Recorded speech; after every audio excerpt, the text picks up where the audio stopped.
நீதியையும் நியாயத்தையும் விசாரிக்கிற கர்த்தராகிய இயேசு கிறிஸ்துவின் நாமத்தில் உங்கள் யாவரையும் இந்த கால வேளையில் நான் ஆசீர்வதித்து என் அன்பின் வாழ்த்துக்களை தெரிவிக்கிறேன். கர்த்தர் மிகவும் நல்லவர், அவர் கிருபை என்றும் உள்ளது. என் அன்பு பிள்ளைகளே, கர்த்தருக்கு உகந்த பிள்ளைகளே, உங்கள் மேலே மிகவும் அன்பு வைத்திருக்கிற கர்த்தர் நிச்சயமாகவே உங்களை கைவிட மாட்டார். இதுவரை நடத்தினவர் இனிமேலும் நடத்துவார். ஆமேன். வாங்க நம்ம தேவ செய்திக்கு நேராக நம்ம கடந்து போகலாம். ஆண்டவராக இயேசு கிறிஸ்து உங்களை ஆசீர்வதிப்பாராக. எடுத்துக்கொள்ளுங்க, என்னோட கூட மீகா எழுதின அந்த மீகா என்ற புஸ்தகத்திலிருந்து 7வது அதிகாரம் 8வது வசனத்தை நம்ம பார்க்கலாம். என்னோட கூட சேர்ந்து தயவு செய்து கவனிங்க. என் சத்துருவே, எனக்கு விரோதமாய் சந்தோஷப்படாதே. நான் விழுந்தாலும் எழுந்திருப்பேன். நான் இருளிலே உட்கார்ந்தால் கர்த்தர் எனக்கு வெளிச்சமாய் இருப்பார். என் அன்பு பிள்ளைகளே, கர்த்தராகிய இயேசு கிறிஸ்து நமக்கு கொடுக்கிற மிகப்பெரிய சுதந்திரம் என்ன தெரியுமா? மிகப்பெரிய உரிமை என்ன தெரியுமா? இங்க ஒரு தேசம் சொல்லுது, என் சத்துருவே, எனக்கு விரோதமாய் சந்தோஷப்படாதே. நானும் இன்னைக்கு உங்களுக்கு சொல்றேன், உங்க கஷ்டத்தை பார்த்து சொல்லுங்க, உங்களுடைய துயரத்தை பார்த்து சொல்லுங்க, இல்லை உங்களுக்கு விரோதமாக இருக்கிற சத்துருக்களையும் மனுஷர்களையும் பார்த்து சொல்லுங்க, என் சத்துருவே, என் கஷ்டமே, என் துக்கமே, என் கவலையே, என் வறுமையே, என் நோயே, நீ சந்தோஷப்படாத.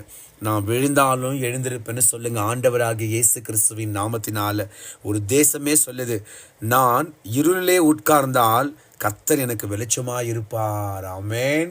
சொல்லுங்க, நானே தவறி போய் நான் இருளில் உட்கார்ந்தாலும் என் கர்த்தர் எனக்கு இருளில் உட்காரும்படிக்கான ஒரு காரியத்தில் என்னை விடமாட்டார்.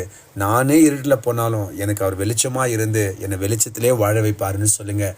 இந்த கஷ்டம், இந்த துக்கம், இந்த காரியங்களெல்லாம் எனக்கு நிரந்தரம் இல்லை, பொல்லாத காரியமேன்னு சொல்லி நீங்கள் எதிர்த்து நில்லுங்க. அப்பொழுது கர்த்தருடைய சுதந்திரம் என்ன என்பதை உங்களுக்கு வருது பாரு. கஷ்டம், அந்த கஷ்டங்களை கொண்டு வராங்க பாரு, தீய சக்தியும் சரி மனுஷனும் சரி, அவங்க அதை உணர்ந்து கொள்வாங்க. என் அன்பு பிள்ளைகளே, இந்த தேசம் சொல்லுகிறது போல நாமளும் சொல்லலாம். நிச்சயமாகவே நீங்கள் இருளில் நீங்கள் உட்கார்ந்து இருந்தீங்க, இன்னைக்கு வெளிச்சத்தில் கர்த்தர் கொண்டு வந்திருக்கிறார். மீண்டும் உங்களை இருளில் போக என் கர்த்தர் அனுமதிக்க மாட்டார். நீங்களும் போனாலும் அந்த இருளை அவர் வெளிச்சமாக உங்களுக்கு மாற்றி கொடுப்பார். அல்லேலூயா.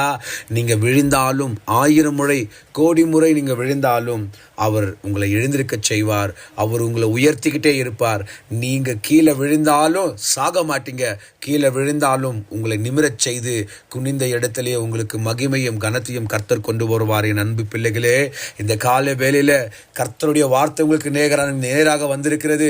நீங்க இருளில் நீங்களே போனாலும் அவர் உங்களுக்கு அதை வெளிச்சமாக மாற்றுவார். நீங்க எத்தனை தடவை விழுந்தாலும் கர்த்தர் உங்களை மேலே கொண்டு வருவார்.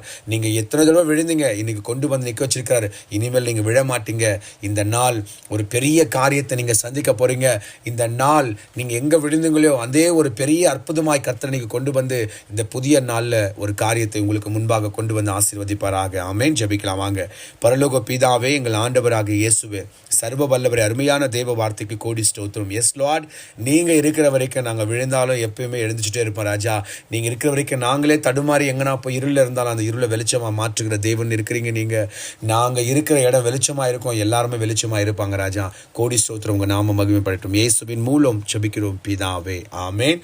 என் ஆத்துமாவே கர்த்தரை ஸ்தோத்தரி, என் முழு உள்ளமே பரிசுத்த நாமத்தை ஸ்தோத்தரி. என் ஆத்துமாவே கர்த்தரை ஸ்தோத்தரி, கர்த்தர் செய்த சகல உபகாரங்களையும் வாழ்நாள் முழுவதும் மறவாமல் இருப்பாயாக. ஆமேன்.